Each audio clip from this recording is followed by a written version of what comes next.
There comes a time in field engineering and sales engineering when you're meeting a client that seems to be running straight against a wall, either because they want to use your technology in a non-recommended way, or maybe that they just have a plan that is going to lead them astray. What do you do then? 2 words: exquisite diplomacy. Why do I stress diplomacy? Because there's plenty of your competitors that are not going to be diplomatic about that. I saw an example in Asia. Basically, the guy that went before me just told the client, well, you need to do this, you need to do that, you're wrong. Well, thank you very much, Mr. Competitor. You just handed me the account. So just like any sales call, you need to gather the needs. You need to understand why they think that they need to go down that path. There's always a distinction to be drawn between the means to achieve a goal and the goal itself. And there are many ways to achieve a same goal. Some of them are better than others.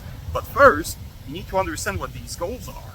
Second, you need to have your thinking hat on and start thinking about potential solutions, hopefully involving your products. But, like right now, you're just thinking about, how do I solve this problem as efficiently as I can?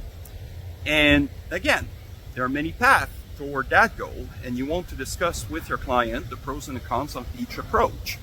If they realize that their approach is actually not the best, bingo, you just establish a lot of trust with them. And keep in mind, from their perspective, there's a reason why they come to you in the first place. That's because they think that they need help. You just provided some and establish yourself as a trusted advisor. But in order to achieve that status of trusted advisor, you need to be honest about the whole process.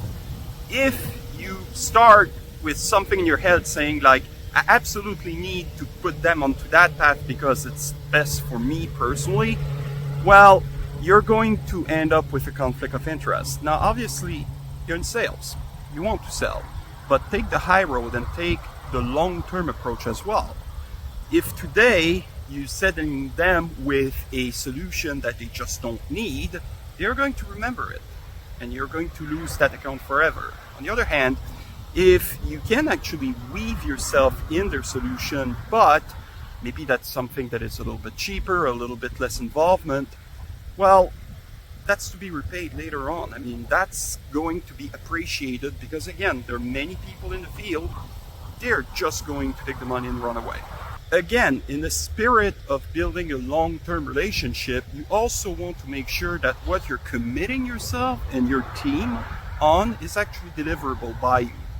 And again, if at the beginning they have a certain plan and that's going to lead them astray, just make sure that the new plan is well understood, well defined, and that's actually something that you and your team can do and can deliver. Now, despite your best attempts, maybe that the customer has a real reason why they want to go a certain path. Could be standards, could be anything, right? And maybe that you're not going to persuade them otherwise. There may still be a place for you, but it's also a risky path because if you think that this is going to fail eventually, then you don't want to be responsible for that failure. You don't want to buy that failure because it's going to put you in a situation that A, you're going to be over delivering on what you actually signed up for, or B, you're just going to be delivering the strict minimum or whatever you think that you can do, and they're not going to be successful, and yet this may actually backfire on you. So it's a judgment call in this case. It's either you want to walk away, there's some cases where a deal should not be made, or sometimes you can say, okay, I understand, I hear you, you want to go there, you want to do things a certain way. Please understand that this is not something that we will be able to fully deliver.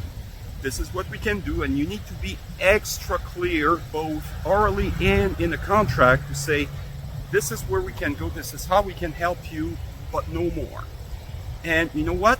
If it's done clearly and explicitly, people get it.